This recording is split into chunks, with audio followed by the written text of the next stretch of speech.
Good evening and hello, everybody, on this Sunday night, Sunday evening, Sunday night. Well, it's 6:30. Is it Sunday evening or Sunday night? I guess it's a little of both. Anyway, it is February the 15th, and I'm Chris Allen, and you are watching 270 Weather. Weather for the 270 area code and beyond. Thanks for tuning in. And a rainy day. Yes, a rainy day for sure. And you can see just right there, looking at the radar, that things are beginning to dry out just a little bit. It's going to take a while. It's going to take a little bit to get rid of the left of the rain showers, drizzle now in a lot of places, misty drizzle, sprinkles even out to the east of us. But as you can see now, most of the rain that we've had, of as far as the more steadier downpours that we had today, are now well east of us into parts of Virginia and North Carolina, even down into Georgia. All of that is beginning to push off to the east. And all of this will continue to move away. Leftovers over in the eastern part of Kentucky now, from Knoxville, Tennessee, over to Asheville, North Carolina, and all beginning to push off to the east. On radar right now, nothing going on here in Bowling Green or southern Kentucky. Let's check on the satellite view, and oh, well, look at this. Now we're beginning to see some clearing out.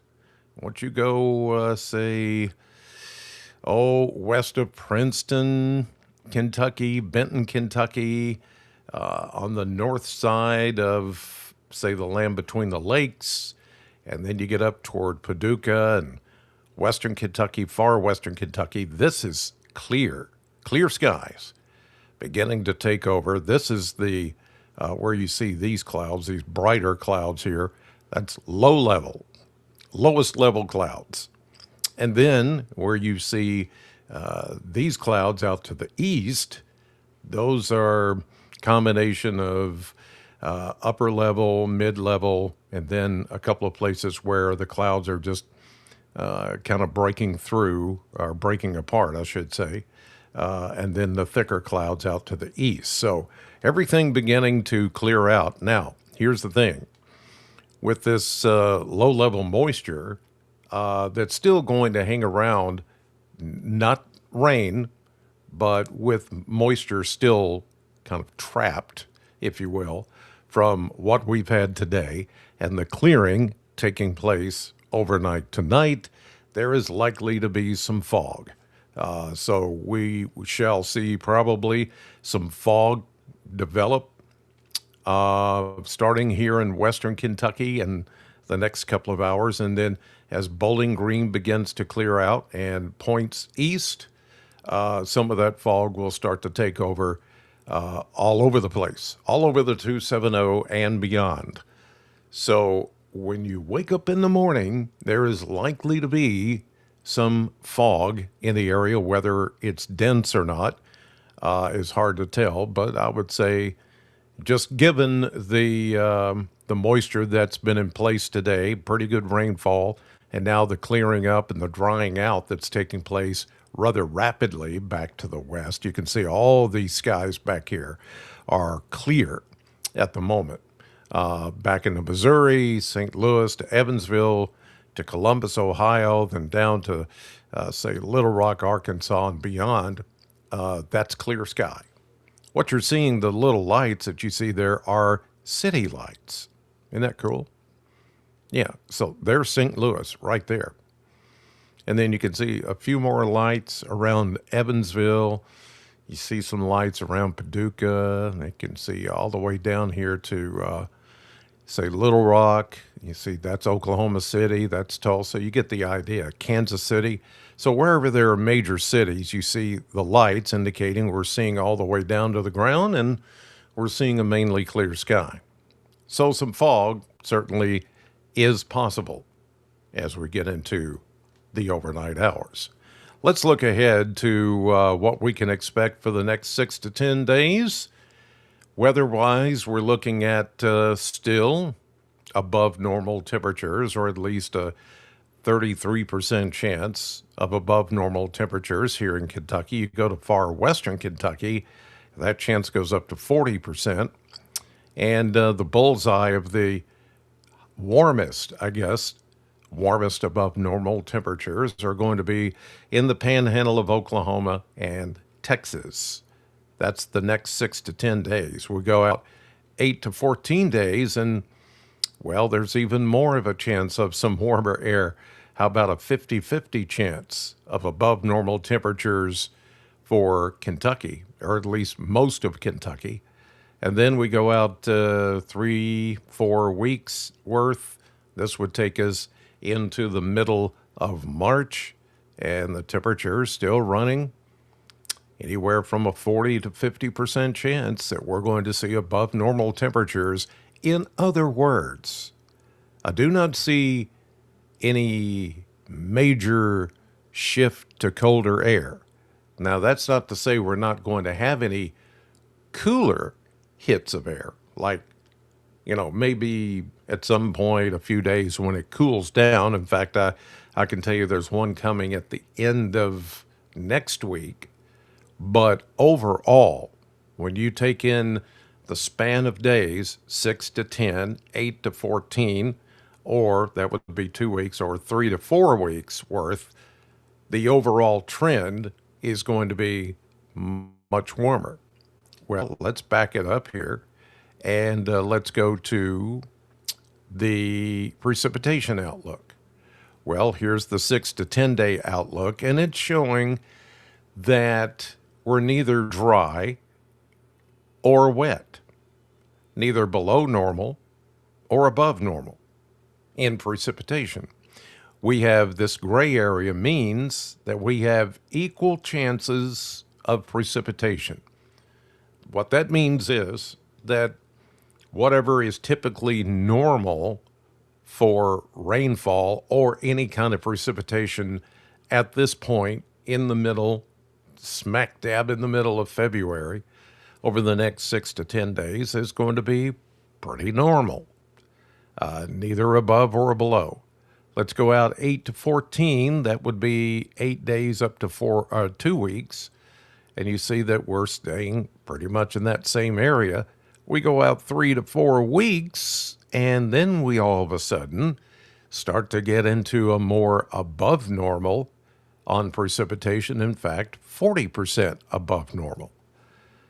So again, the prognosis is that we're going to stay warmer than average or warmer than normal, and we're going to stay pretty much normal to slightly above normal on precipitation for the next month, from now through the next month, which would put us in mid-March. In case you were wondering, just how this is going to pan out here. So if you're wondering, are there any big cold snaps coming, or say another, God forbid, winter storm? I don't think so. It just doesn't look like that's going to happen anytime soon, which is okay by me. Like I said the other day, if you were watching,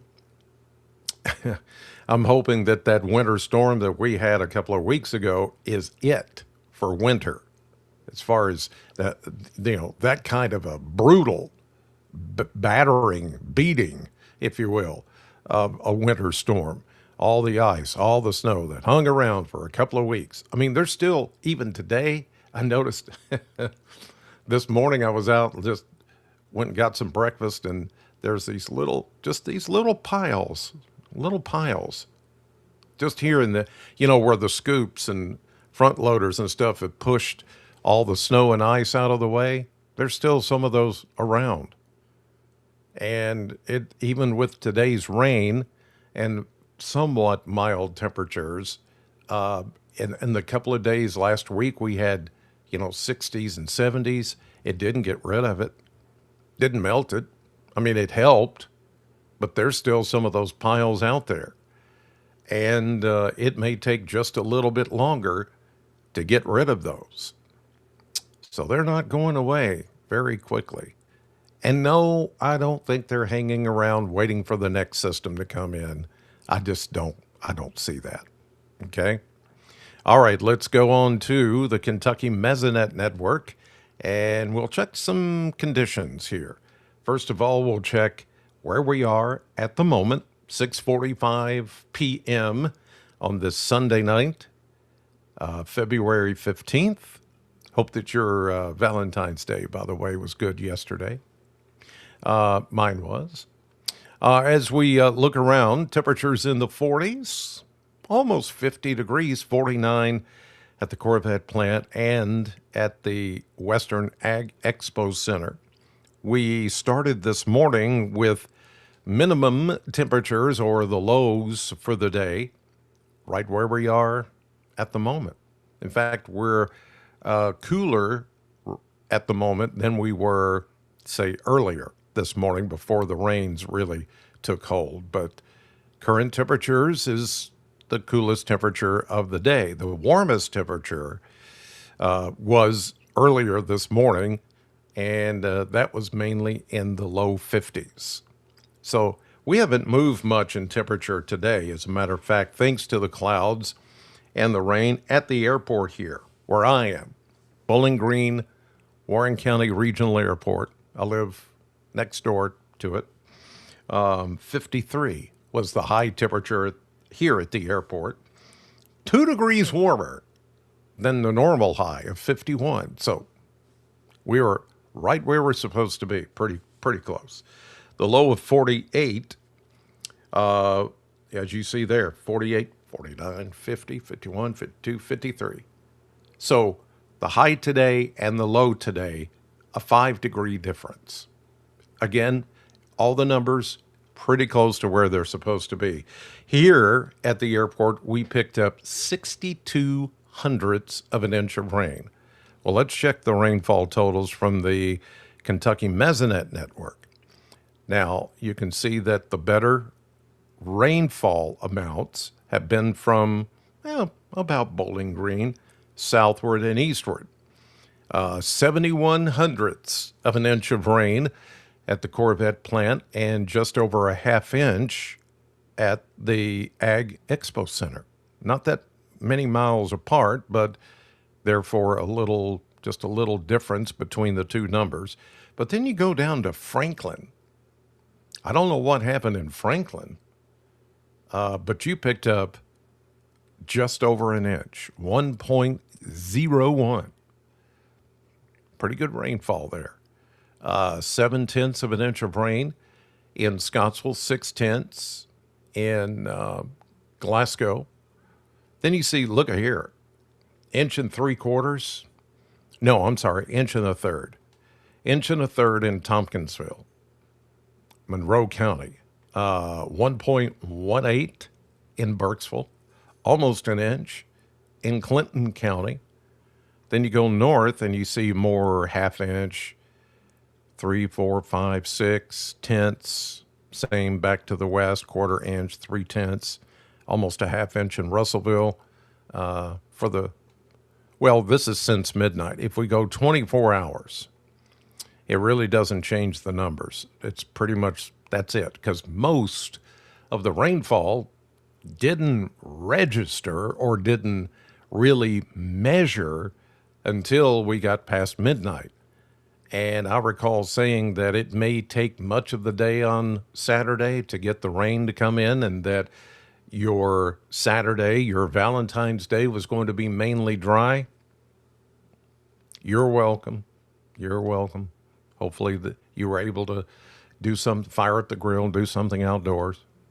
The winds at the moment are coming in from the north at around 5 to 10, maybe 12 to 15. All right, let's go on to the charts and the maps and the graphs. And here we go. Here's our system that's moving away. And you can see that already some of the offices like the Jackson, Kentucky Weather forecast office is already painting in some fog into eastern Kentucky in wake of the system that's now in Virginia and North Carolina, South Carolina. Skies beginning to clear back to the west, as I showed you a little bit earlier. Now we're getting ready to go into a more quiet period of weather, if you will. We go to, say, midnight tonight. Notice how much fog begins to take over as skies clear, and we get some drier air beginning to work in. High pressure will be sitting over the Ohio Valley, just north of us, as we head into the overnight hours. We go to 6 a.m. tomorrow and look at the fog. In other words, all these yellow painted in areas is an indication that fog is possible. It's not a guarantee, and it's not that everybody's going to get fog. It's just everybody, pretty much everybody, has the potential to get fog, because we will have a cool ground, a damp ground, and the temperatures tomorrow coming in will be warmer. The winds will be coming in from the south, and so the warmer air over the cool, damp ground, it's going to be a perfect setup for some fog to develop late tonight and early tomorrow. So keep that in mind. When you get up in the morning and you see fog, you may need to allow yourself some extra time to get to work. Here is midday tomorrow. High pressure moving over central and eastern Kentucky. Beautiful sunshine. It's going to be a nice day. And as I mentioned, south wind, light south wind, should help us get up into the low 60s tomorrow. Then we get into 6 p.m. tomorrow evening. Skies continue to be clear. Everything looks good. Here we go into 6 a.m. Tuesday, maybe a few little areas of patchy fog on Tuesday morning, but we're looking at the winds to pick up here, more from the south and west, as you can see. You can see the lines right here, as the next system out in the western part of the country begins to take shape, and you can see that the lines get tightly packed here. So by Tuesday afternoon, the winds are going to pick up here, and it's going to be a warmer wind, southwest winds, maybe 10 to 20, and warm, mid-60s. As we get into Tuesday evening, now you'll notice a couple of things taking shape here as the winds are still breezy. As high pressure begins to move away, southwest breezes still around. Here comes a frontal boundary out in the plains, but really the system that we're watching is not only what's happening out west with a couple of systems coming off the Pacific Northwest coast, but this one, which is kind of a kind of a clipper system coming out of Canada, dropping down with some colder air, but even way off to the north of us, like in North Dakota, northern Minnesota, Wisconsin, upper Great Lakes, even there, it's not completely cold enough for snow, but there could be just some winter mix that happens there. These systems that are coming in now are trending just a little bit warmer. They have some cold air with them, but they're trending a little warmer. So this is 6 p.m. tomorrow or Tuesday night. We go into Wednesday morning. The winds picking up with that clipper system and the combination of the secondary system to the south. All this out west is staying pretty much out west. But northern Kentucky may begin to see some shower activity with the incoming system to the north of us, as you see there. Notice the winds still west, southwest, and breezy on Wednesday morning. And that day on Wednesday, we're looking to get close to 70 degrees. Yep, we're going to hit 70, I think, again, and maybe even warmer than that as we get on into the week. It did the reset on me, so let me get back to that point. There we are. Some showers, northern Kentucky underneath the warm front and the cold front to the west. By Wednesday evening into Thursday morning, that little system will pass on through, pretty much falling apart at first because there's still this remnant high pressure, which will be out in the Atlantic. But then shower activity, yes, we will have some as we get into Wednesday evening. Could even have a thunderstorm, just based on any kind of a dynamic, especially the wind that we're seeing, and enough moisture to maybe put up some rumbles of thunder and things like that. But the core system that we're going to be watching for later in the week into the upcoming weekend is going to be this one out in Kansas as it deepens. You see the millibars there at 1,000. So, but it is tightening up, picking up on some Pacific energy and eventually some Gulf moisture out ahead of it. So we get into Friday, the system begins to push east, picks up on the Gulf moisture, and sends a cold front through Kentucky. But it's not going to get colder just yet. We will, first of all, find the rain and maybe even a couple of thunderstorms with this system. It's too soon to say if there's going to be strong thunderstorms or severe weather. I mean, we're talking about next Friday at the end of next week. So, but this one would have the potential, I think, to produce some heavy rainfall and gusty winds. Then we go into next Saturday.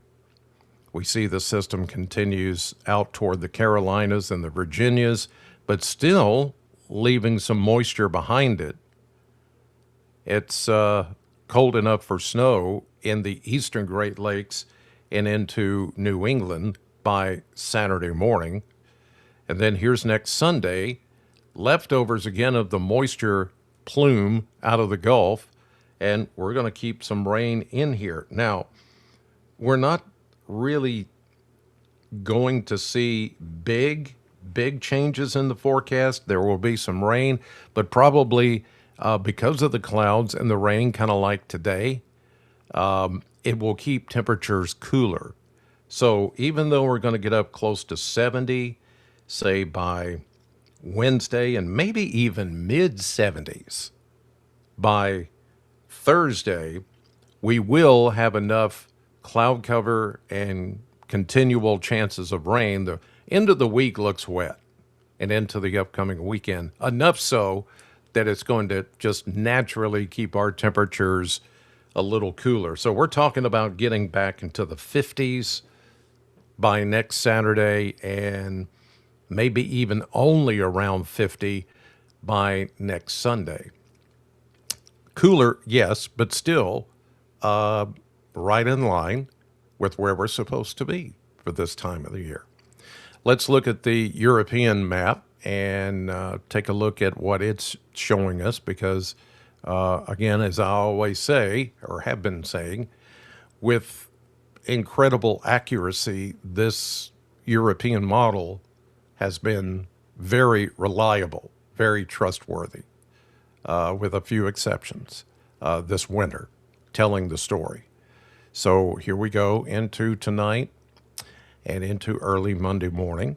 See everything, our system moving away. Look at all the warm air that's taking over here. And the warm air is going to be quite prevalent, even up into southern provinces of Canada, maybe the Yukon Territory, well, Alberta, at least seeing or feeling some of the warmer air coming in off of the Pacific, but then the flow off of the south and west here, bringing in some warmer breezes even for us over the next few days. Now, high pressure being here off the coast of the Carolinas, pretty big sprawling high pressure, 1023 millibar, is going to keep the Gulf of Mexico closed, or Gulf of America, the Gulf closed for the next several days as far as moisture coming in. We'll get the benefit of the warmer air, but as far as the beginning of this week, it will not be sending us any moisture. So we get into Tuesday, and here we go. Tuesday into Wednesday, we see the systems taking place up north of us and away from us.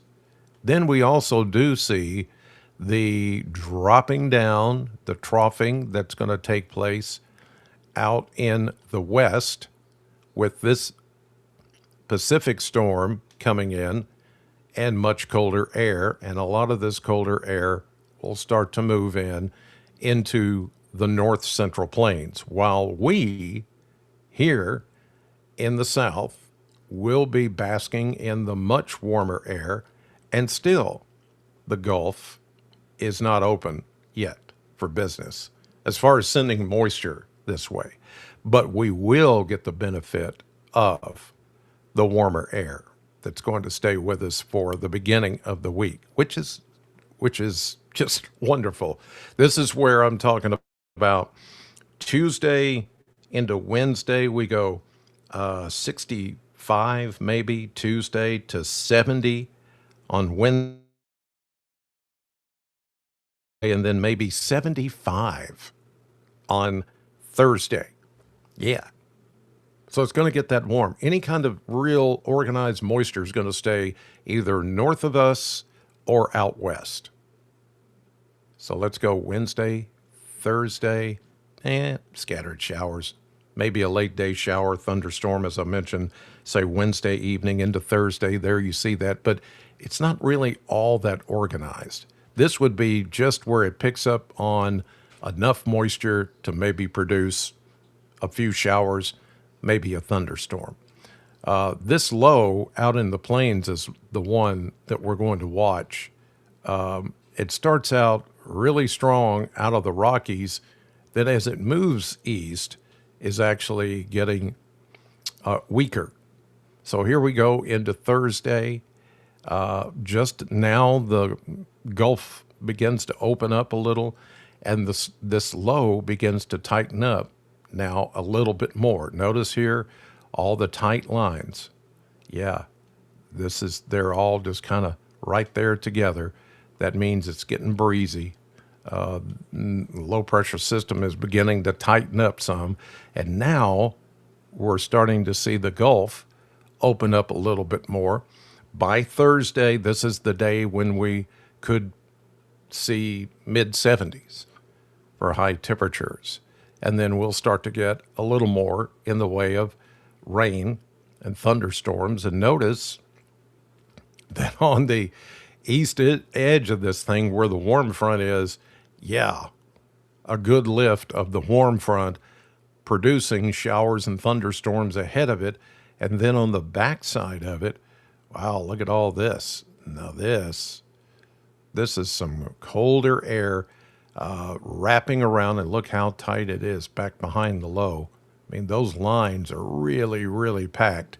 So that could be a heck of a storm that's going to take place in places like southern Minnesota, maybe the Twin Cities, Minneapolis, St. Paul, and then back to Sioux City, Iowa, and then further west. For us, we will still be in the warm sector with the showers and the thunderstorms, but that low is deepening as it moves east. This is Friday, and here's more rain, more thunderstorms for us, and then by Friday afternoon and evening, it's all over with. Except we'll see a backflow here coming in out of the Gulf once again. The Gulf is not done here. The winds will be out of the south and west with an overrunning system, but the good news is the coldest air is north of us, so we're not worried about winter weather. We're just going to keep it rain. Rain will be pushing back in to southern Kentucky on Saturday. and even into Sunday. Now, the change that we're going to see here to somewhat cooler air begins to take place as we get into, say, late Saturday. Oh, well, okay, let me load in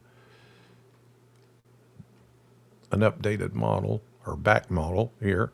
So as we get into, say, Saturday with the rain and thunderstorms into Sunday, the cooler air does start to make a comeback, and there you see it.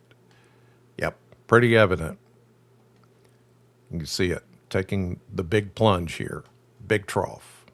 Yeah. So this is why I say by this coming weekend, it's going to get cooler. It's not going to stay cool. It's just going to get cooler, not necessarily colder.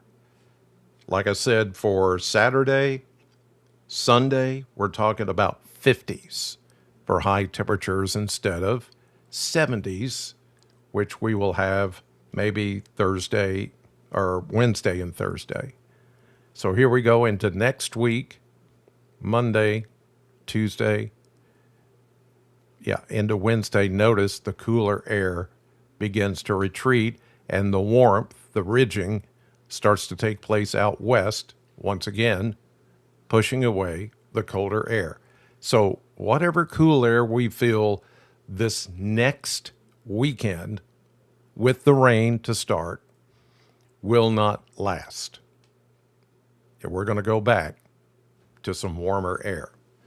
Blend of models kind of bears that out. As you can see, we go from, 60s and 70s. There's your couple of days around 70 or even the mid 70s. Wednesday, Thursday, we get the system coming in, or systems, more than one coming in for the weekend. Friday, we go from 60s to 50s to 40s, maybe upper 40s to low 40s. Next Sunday, Monday is going to be chilly. And yes, you could say colder because we're going to have these abnormally high 70s. Then you get into the 40s, but then after that next Sunday, Monday chill in the air, we go back to 50s for next Tuesday, Wednesday. So you can see we go way up, then we go way down, then we start to climb back up. Seesawing, yep, pretty common this time of the year. This is nothing real unusual. This is something that we're sort of used to around here. So, I would say certainly by the middle of this coming week, it's going to feel like spring has come around, and maybe it's going to hang around, but it's not. It's not, because the upcoming weekend is going to be cooler / colder, but it's not going to stay that way. But you know what it's going to do? You can look at those temperatures and know exactly that it's going to do a number on your heating and cooling system. And that's, you was wondering how I was going to lead into this, right? Well, there you go. See how smoothly I did that transition. R&R Controls wants to make sure that your heating and cooling system is in working order, because you may need both, depending on how tolerant or intolerant to colder air or even warmer air you are. Because everybody's different, but everybody has to have a reliable heating and cooling system to make things work and feel good for the comfort of your home. It's about climate control in your home. And R&R Controls has been doing this for over 40 years, making sure that you understand and you know what's at stake if your system is not running up to optimum. Have you forgotten about changing a filter in your system? Or have you not had your system checked recently to make sure that it's working? And we're in that time of the year when you're going to be flipping from heat to cool, or heat to, all right, let's just turn on ventilation so the air just kind of circulates. Maybe you don't need it cool or conditioned. You just need to put in some ventilation or need to have the fan cut on for a little while, and then you go back to heat. Then you go back to air conditioning.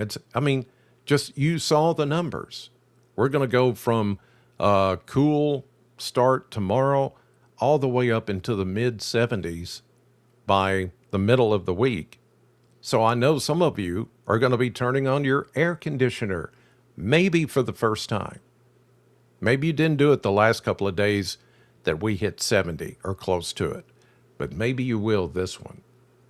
But then you're going to cut it right back off and go back to possibly some heat by this time next weekend. Well, your system has to be ready for that.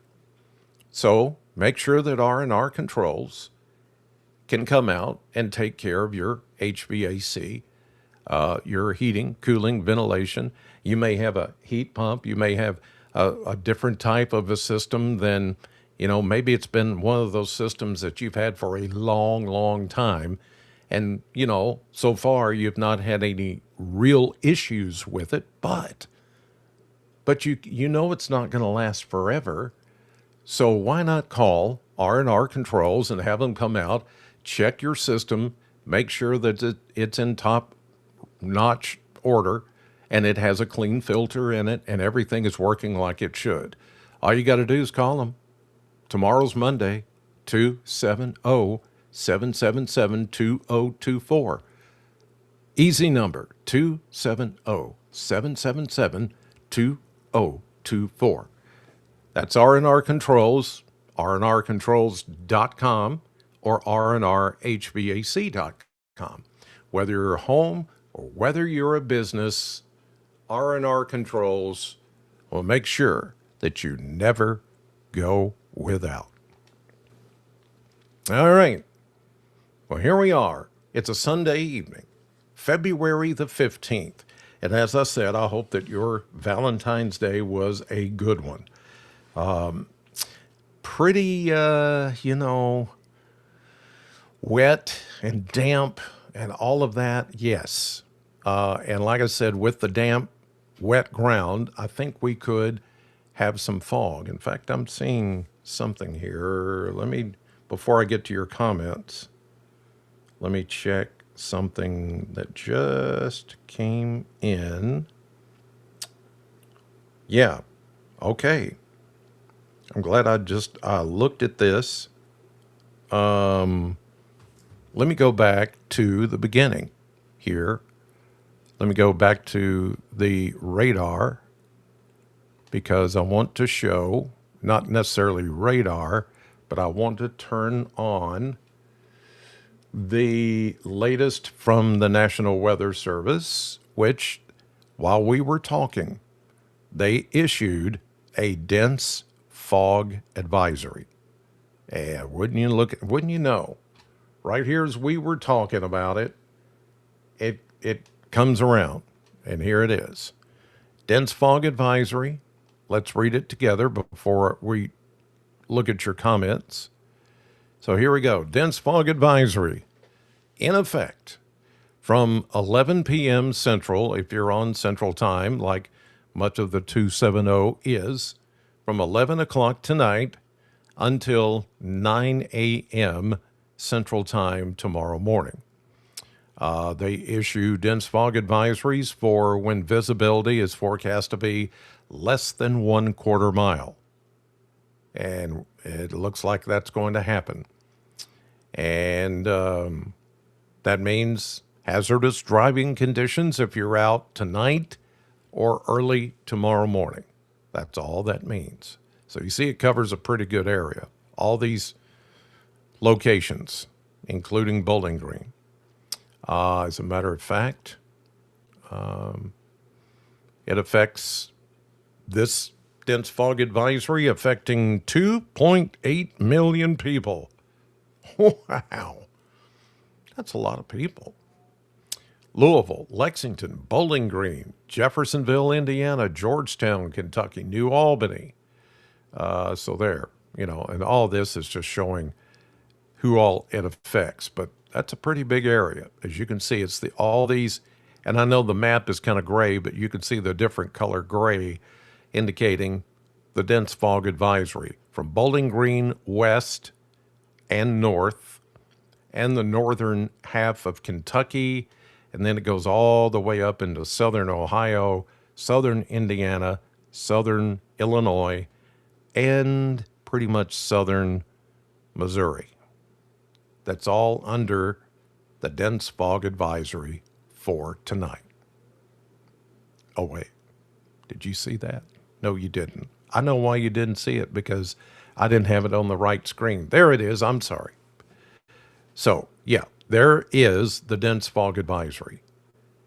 All those gray shaded areas, including Bowling Green. So that's what I was trying to show you, and I didn't have it up there. I apologize. Yeah, there it is. There it is now.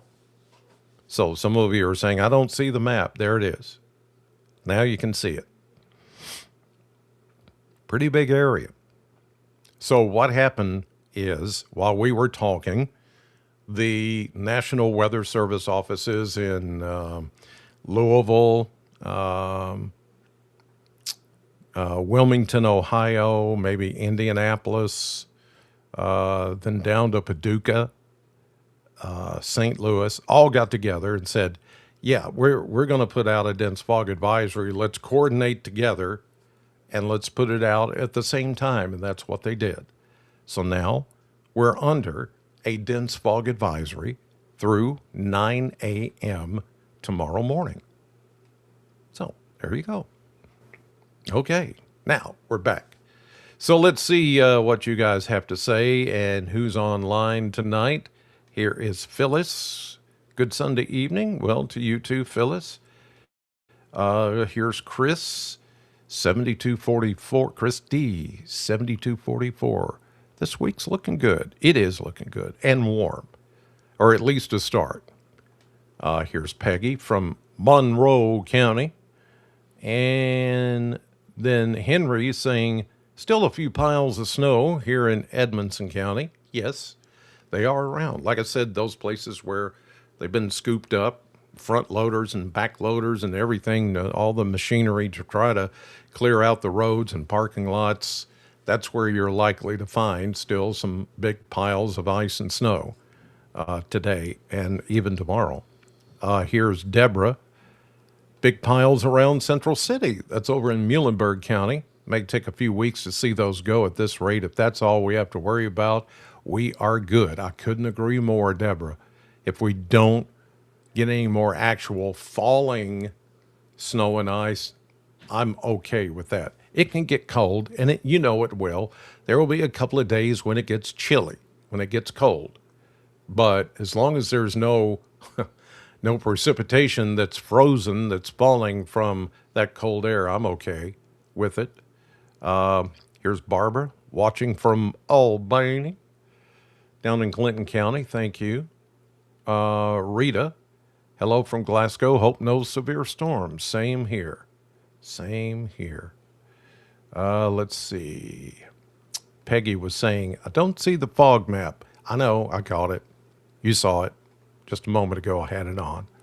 Here is Electric Tornado Storms WX. I live in Central Ohio. Your name is pretty unique. Did your mom and dad give you that name? I'm kidding. I'm kidding. Anyway. So, yes, electric tornado storms WX. Yes, you have a dense fog advisory as well. So, most of us do. All right, so just remember, if you're out late tonight or early tomorrow, dense fog, thick fog, low visibility is going to be everywhere. All right, that'll do it for this Sunday evening. Thank you, as always, for watching 270 Weather, and I will see you tomorrow morning talking about the fog right here at News 40 WNKY. I'll be on News 40 Sunrise at 6 a.m., News 40 at 9, and News 40 at noon. Until then, have a great evening. Thanks for watching, and God bless.